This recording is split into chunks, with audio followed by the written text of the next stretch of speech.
Welcome to another edition of What Would Aaron Say? I'm Aaron. This is what I say. We have one today from New York Canary. Hi, Aaron. Hi, New York Canary. I'm 64 years old and I've been belting for most of my singing career. I don't sing as much as I used to, and I find that my voice is much, much lower than before, and I've developed a wobble. I always had a vibrato, but it's gotten wider. I try to vocalize at home with tapes. What else can you suggest for an aging vocalist? Thanks so much. Okay, there's two things we got to define here. One is what is vibrato, and one is what is a wobble. Vibrato is the variant in a note that has both usually a pitch variant as well as sometimes an intensity variant.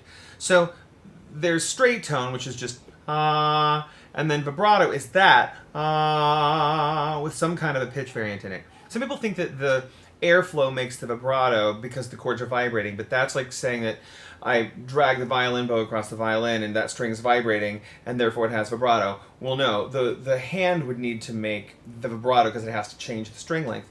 And that's pretty much how it works in the vocal cords as well. There's a set of muscles that lengthen the cords and a set of muscles that shorten the cords. And there's sort of a feedback loop between the two of them. It would be like if you think about your bicep and your tricep going between like that. There is this rhythm that happens as you're doing that can only go at some certain speeds. If you've got one set of muscles that's getting a whole lot more workout than the other, you're going to have an imbalance in that transition between the two. It's a feedback loop that we want to set up.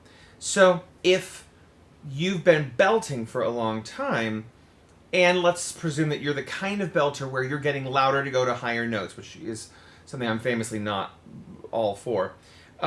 Blowing more air to get to higher notes means that your chords are going to get tighter and tighter and tighter as you go higher.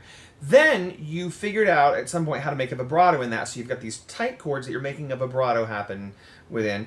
And then as you age, you lose a little bit of that muscle tone, so the system is not as tight as it was, but the vibrato system still thinks that it's got to make that much movement, and that's what tends to cause the wobble. Generally speaking, we want 6 to 6.5 vibratos per second. So if we're going 1, 1,000, 2, 1,000, you're talking 1, 2, 3, 4, 5, 6, 1, 2, 3. So like ma, something in that nature is usually what we look for. If it's slower than that ma, or wider than that ma, those things we consider wobbles. So step 1, pull your volume down.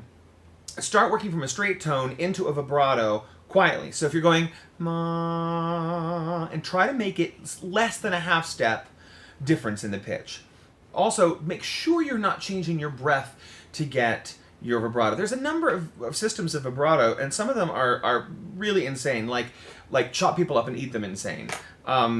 Craziness. So one of them is if your abs are going in and out while you make your vibrato. So if you're going straight tone, ma, and then you change your abs, ma, you're blowing air and then not blowing air and blowing air and not blowing air. That's doom, doom, doom. Your chords are eventually going to get very, very tight from that. So let's say that you're having a steady airflow, always a steady airflow during vibrato. So the vibrato is something that is occurring in the throat.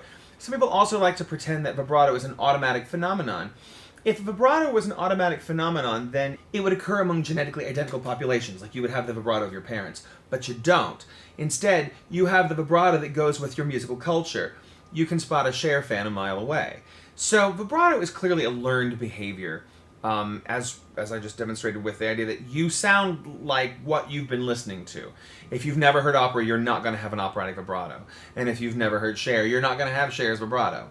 So these things are acculturated, and since they're learned, you can learn another kind of vibrato. So if your vibrato has become too wobbly because of all the pressure, take the pressure away, start in your straight tone with a steady airflow system, and then slowly add vibrato into that. Sneak it in. It's also very useful to do up in your head voice. There's two basic vibrato systems. This is going to blow some minds right here. There's a sort of front vibrato system and a back vibrato system. And if you don't believe me, try this little exercise.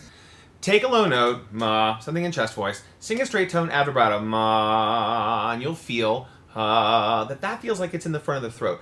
Then go to some kind of a falsetto, and do a vibrato up there, and you'll notice it feels like it's literally in the rear. That's because there is a handoff to different vibrato systems.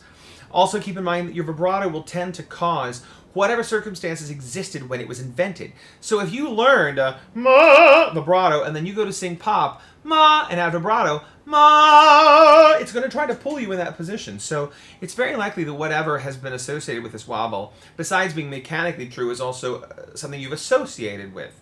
So strip the whole thing down, start quiet, sing straight tone, add vibrato gradually to that. Then start to add volume to that and see where you get. And make sure that you don't feel like you're stuck in just chest voice. Try this in your head voice or falsetto for guys, and then try it in chest voice, and then try a sort of dual vibrato, where you've got a little bit of the back system and a little bit of the front system, which we also refer to as mix. I also recommend doing a vibrato between notes. So if you're going ma, instead ma,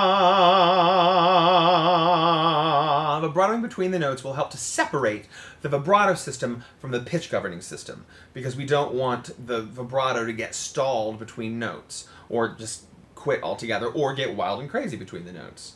So that's pretty much what there is to know about aging and vibrato. There are some other issues, like something called presbylaryngitis, which is where the cords actually thin out a little bit. If you feel like that's really going on, you might want to see your ENT. And there is an injection situation that they can do where they sort of bulk the cords up with various different things.